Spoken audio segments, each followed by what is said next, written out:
Welcome back, everybody, to another edition of the Junkyard Dawgcast. I'm Jordan Hill. Got the whole crew with us this week. Got Rusty Mansell and Kip Adams.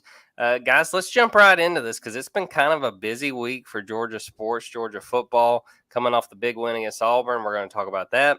We're going to talk about the two new commitments that Georgia added earlier this week, and then kind of look forward to the Vanderbilt game and talk about Georgia playing another SEC East opponent as they get ready to try to finish what amounts to the first half of the season before they have a bye week. And I want to start things off. Let's talk about the Auburn game.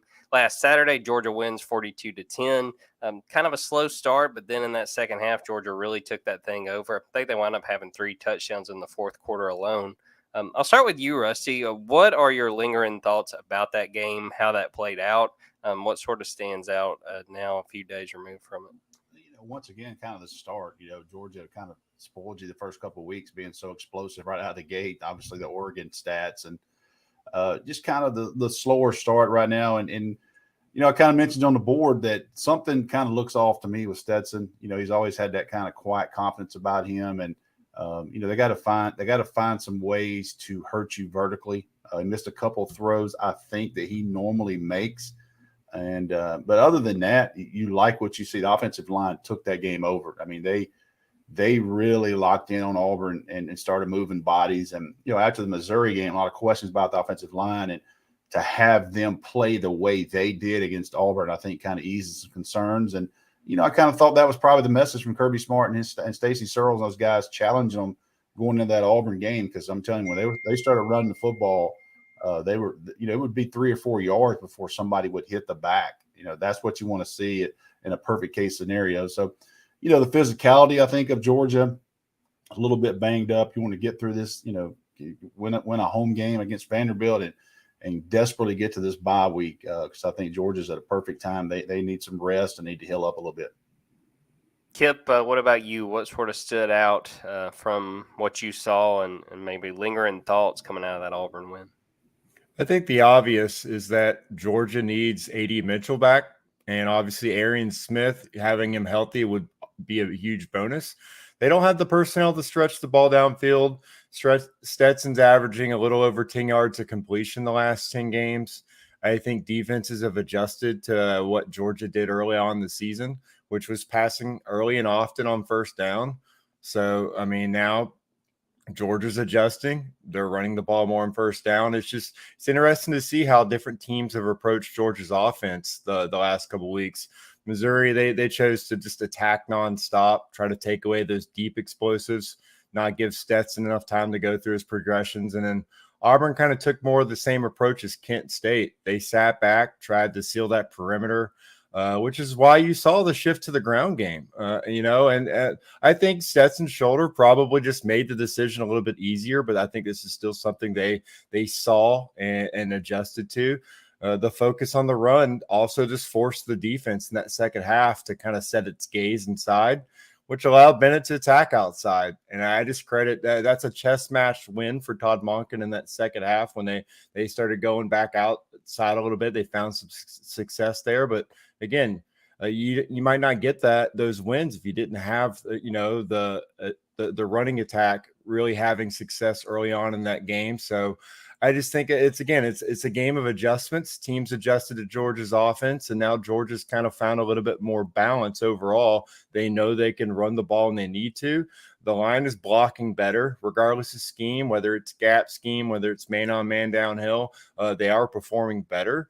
And we know who the top 7 are as far as the offensive line. You have that group in place, but Amarius Mims starting to take some snaps from Warren McClendon there, and Devin Willock likewise. He's almost a co-starter now with Xavier Truss. So they have their guys that they're working in, and guys are earning snaps there along the offensive line. I think overall, you still have to be happy where things are, and especially on defense. The team's doing its job, doesn't have its best player in Jalen Carter, but yet, last year they allowed 10.4 points a game, 10.2, I think. This year it's 10.4. So you have to be happy with what they're doing overall right now, but you still have that meat of the schedule kind of looming large. And like Rusty said, get to the bye week and try to heal up and put your best team on the field against Florida. part of it too, I mean, you guys hit on what I think were the biggest takeaways or things that stood out from that Auburn game. One, and I wrote about this a couple days after the game. Auburn's not good. I mean, they just the offense looks a mess. The offensive line. There were several plays where Georgia had free rushers. I think about one of the one of the breaks Auburn got in that game was that third quarter fumble that Stetson had. They have great field position, and you thought at that point it would take a touchdown for it to really be interesting. And then on third, and I think about 5, Jamon Dumas-Johnson comes right up the middle, unblocked, and it rushed Robbie Ashford out of the pocket. He winds up, I think, running for it, but not quite getting the first down. They settle for a field goal. But also the offensive line. Cedric Van Pran talked a little bit after the game and talked about kind of feeling challenged, that they wanted to prove their physicality. And I thought they did. I mean, there were a number of runs where, the running backs, I thought on the whole did a very good job of, keeping the piles moving forward, keeping their feet moving. But man, you had guys like Tate Ratledge and I think Xavier Truss was in there a few times pushing those piles forward even more, getting more yardage. You could tell that was a chance for them to kind of show themselves and show what they're capable of. I thought they did a great job. And man, I was impressed with Dejon Edwards in that Missouri game, and I thought he only added to that. I thought he did an excellent job. And then, too, Branson Robinson as well. Probably his best game as a true freshman at Georgia. I think you have to keep in mind where that Auburn program is right now, but I thought on the whole there was plenty to like about what Georgia was able to do. And again, got another week, another game before they get a very much needed bye week, considering the health on both sides of the ball for this team. They haven't really played any of the upper echelon of the SEC, so I just don't think we still know a lot about what this team can do. Florida, obviously that Tennessee game, we'll all be watching to see how they perform against Alabama this weekend, and then Mississippi State. I think there's lots of aspects of this team, especially in offense, haven't really been tested, but you got to give credit. We talked about how young this team was, so many new starters. I think the most impressive thing through 6 games, half of the season, is Georgia's number 1 in the SEC. They're number 5 in the country with only a little over 4 penalties a game. I mean, that's just kind of that aspect of Kirby Smart's team. He has these guys playing focused, disciplined football. I mean, you had a couple off plays by Darnell Washington that last game. The reason why those plays stood out is because we haven't really seen penalties at all from these guys this year, especially, on offense. So I think that's one aspect you have to really, give them credit and kind of be excited for, because whenever they're tested, I think, they're going to remember these games of being able to play focused football out there. I think Kirby Smart can really lean on these guys to have some long sustained drives to where they don't have those mental mistakes that cost them. It's kind of turning the page, guys, to what's been a big topic this week. Sometimes during these game weeks, every once in a while, we're kind of looking for things to talk about. Plenty to talk about this week because of the recruiting front, with Georgia getting 2 new commits, both coming on Monday. 4-star running back Roderick Robinson flips from UCLA, flips to Georgia. And then 2024 3-star wide receiver Sakovi White up there in Cass, he commits to Georgia. I'll start with you, Rusty, and you can kind of take your pick with either of these guys. Just the additions that Georgia is getting with this amount of talent, and these guys deciding they were going to come to Georgia. Obviously familiar with Sakovi White here in Northwest Georgia, young man I've covered since his freshman year. He played in the Georgia League Classic and also went to MVP camp a couple of times. And he's a true, one that earned an offer. I saw him in the Corky Kell in June, Corky Kell 7-on-7, and Grayson couldn't cover him. He was a handful for all those Division I kids. I mean, he was a problem for Grayson. And that was kind of the first time I was like, wait a minute, this kid's probably a little better than I think he is. And he goes to Georgia. Cass goes down for their team 7-on-7, and he has another tremendous day. And Georgia worked him out right there and offered him. So, here's a guy that's not the biggest guy, but he's also a slot receiver, type playmaker, very, very quick twitch, sure-handed guy, got leaping ability. I've seen him jump out of the gym to catch balls. And I just think this is Georgia needs guys like this right now that can get off coverage and turn an 8-yard catch into 15 or 20, because of the ability to break tackles and just being overall explosive. So really like his makeup, young man that know pretty well off the field. And it's interesting, his family are huge Alabama. I mean, they're huge Alabama people. And I remember walking out at the Corky Kell luncheon, and he looked at his mom and basically said, "We're going to get a house divided tag on the front of that car," because she had an Alabama tag on the front. So I think that I knew pretty much then it was just a matter of time of when Sokovia was going to be a commitment from University of Georgia. Kip, tell us what you know about Roderick Robinson. You know, the running back position has been one of a lot of intrigue for Georgia in this 2023 cycle. What stands out to you about Roderick and what Georgia's getting, filling what really looks like a pretty significant need? Roderick Robinson is a guy that's been a priority for Georgia for quite some time. He's not a guy that's come out of nowhere.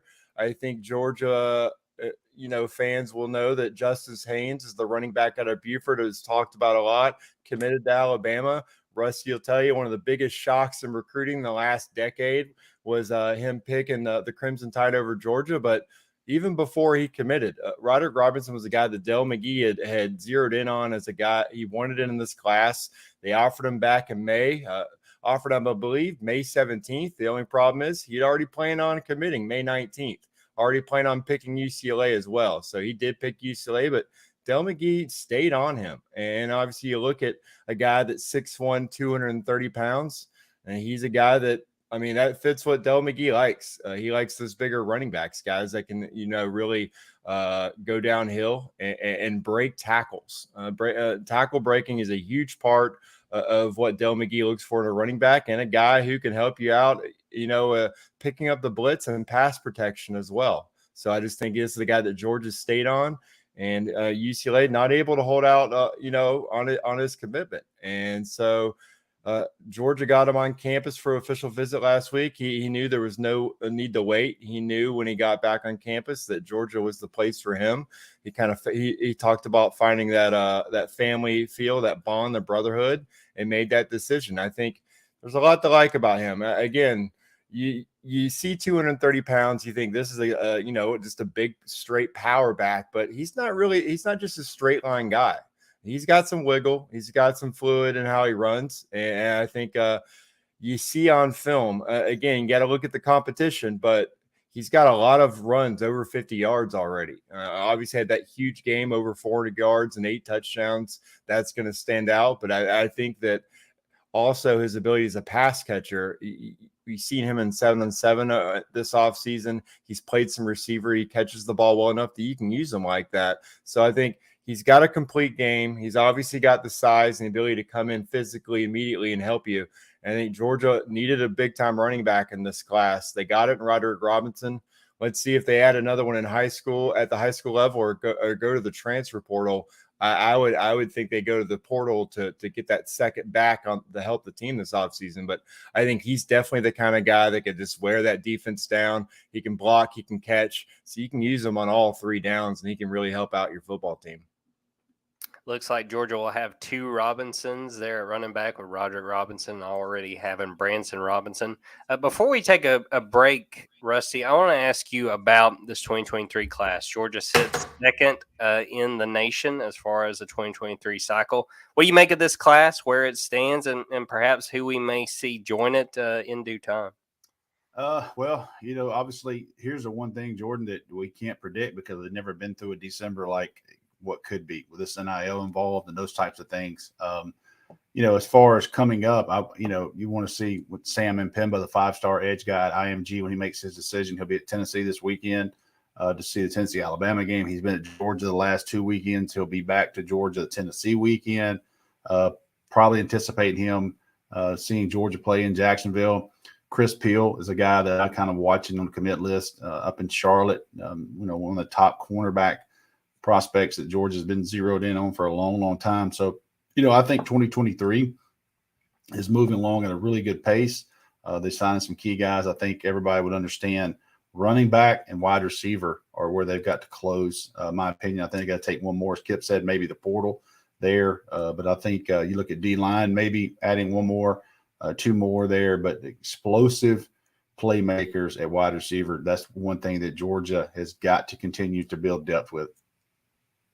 No doubt about it. And obviously off to a good start with the talent they've got, but we will see what they're able to add because obviously there's a ways to go even before that early December sign-in period. So we'll take a quick break. Before we do, I just dropped it in our chat. If you're watching this live on YouTube or also on our Facebook Live, be sure to go to the Dawgs 247 YouTube page and subscribe. You'll see all our videos there. All the reaction videos after the game on Saturdays that we post up there. Plenty of good content. We'd highly recommend you guys go subscribe to it. So we'll take a quick break and be right back and talk a little bit about Georgia Vanderbilt.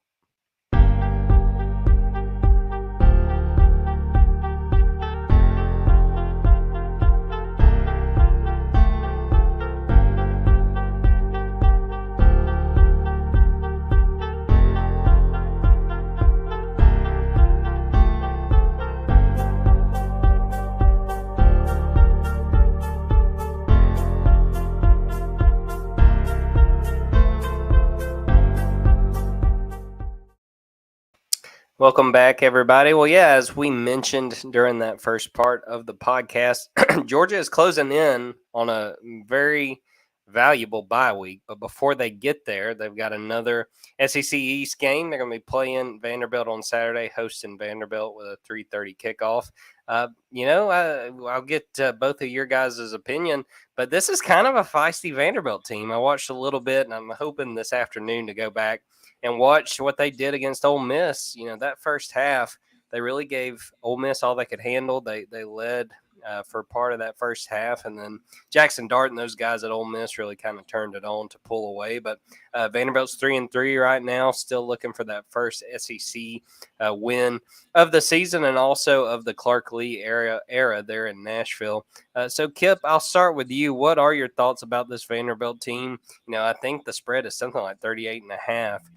But what we're seeing from this Commodores team coming in before they get to Athens on Saturday? It's definitely a tale of two sides. Vanderbilt's strength offensively is protecting its quarterback, not getting behind the sticks. They only allow 1 sack a game. That's good for third in the country.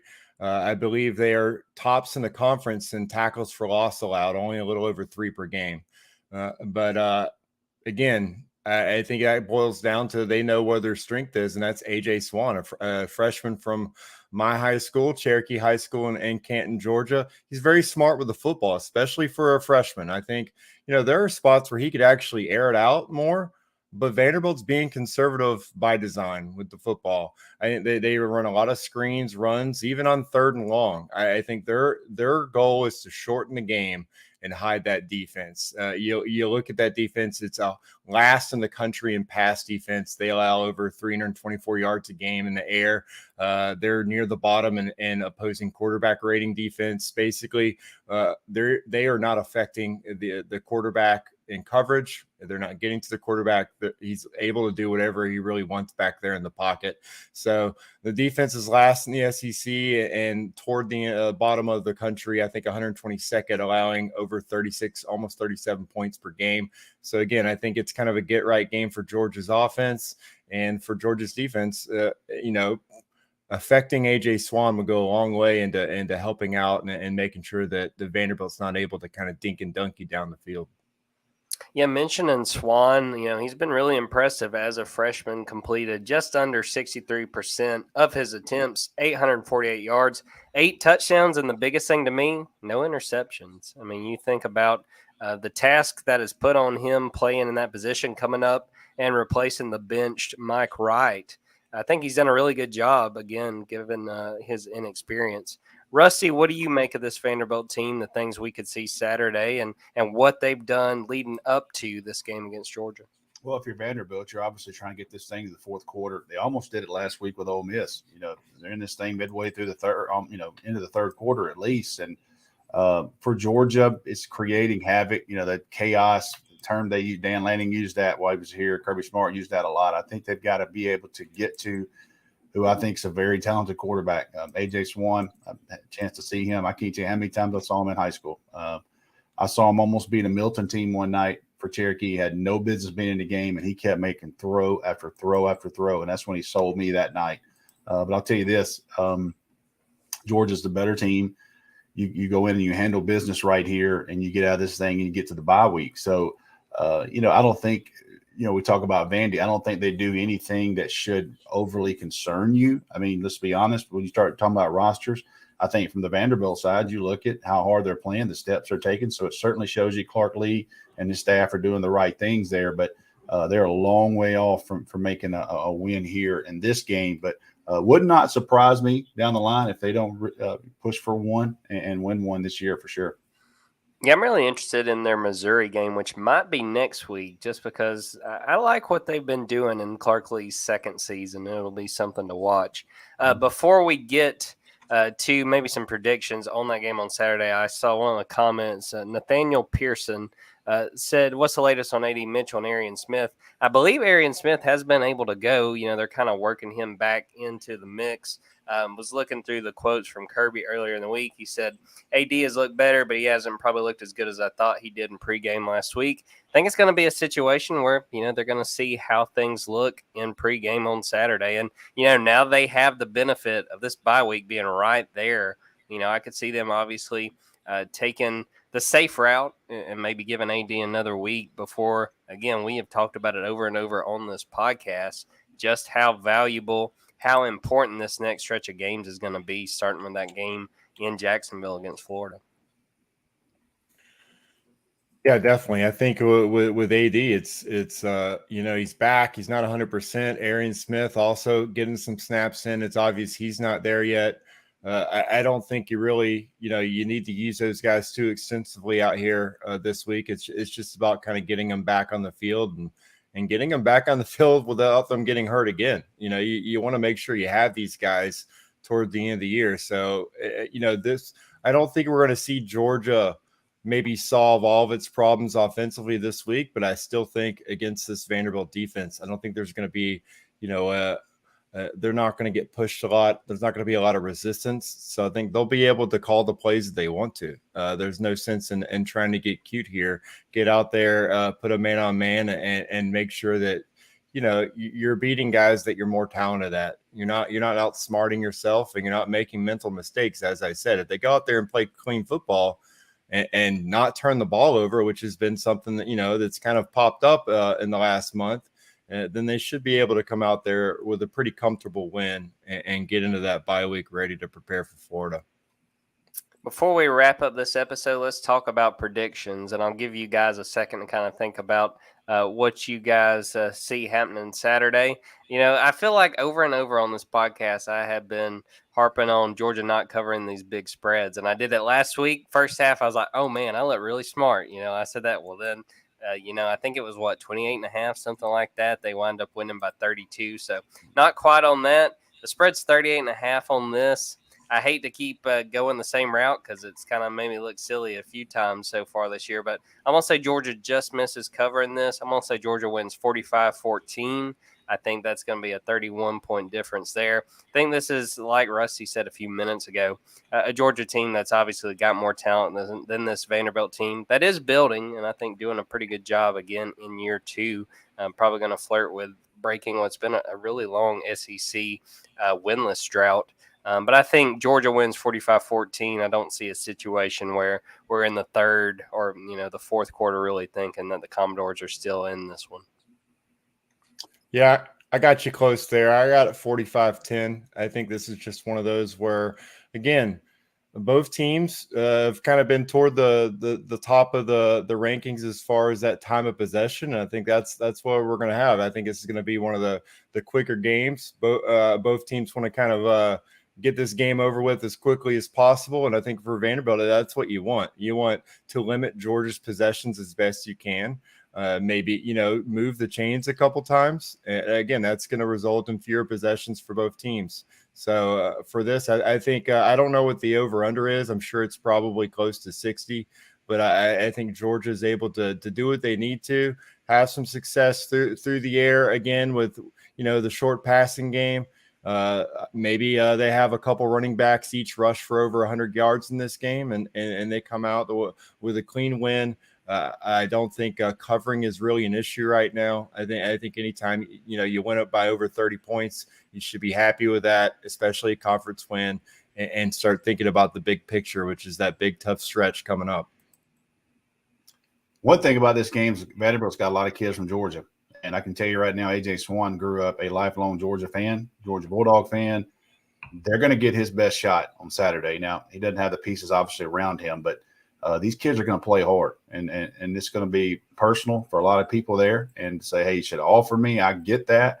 So I anticipate Vanderbilt to come out and give Georgia a good shot and see what happens. But ultimately, I think the roster difference, depth, those types of things, Georgia interested to see how many more carries Branson Robinson kind of earned after the performance last week and what he does there. Can Arian Smith get, kind of injected in this offense now? He should be back almost full go. So I'm going to go Georgia. I'll go Georgia 42-13 and see. I think Vanderbilt is going to get in the red zone a couple times, and those spread games. That's the difference. Can you convert in that red zone if you're going to talk about spreads, or if it can hold them to field goals for such a big point total like that?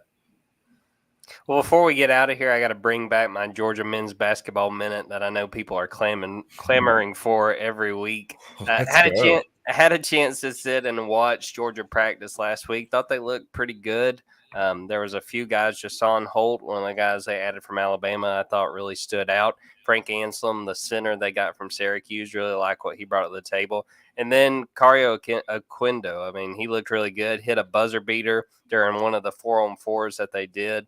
I like what I saw there. Wanted to point out there that on Saturday, anybody who gets into town early at 11 a.m., they're going to have an open practice at Stegman. So I'm going to go right over there, watch them for a while before I go to Sanford Stadium and get settled in. It's been nice, kind of been a nice breath of fresh air as far as the access that Mike White and those guys have given us as they get ready for this first season. And, I think it's going to be a really intriguing season. They've done a very good job, I think, of revamping this roster. And, maybe we'll learn a little bit more. They had a few guys out when we watched them last week. So maybe some of those guys will get back and we can kind of get a better feel for what this lineup's going to look like once the season starts in November. All right. I like it, man. Yeah.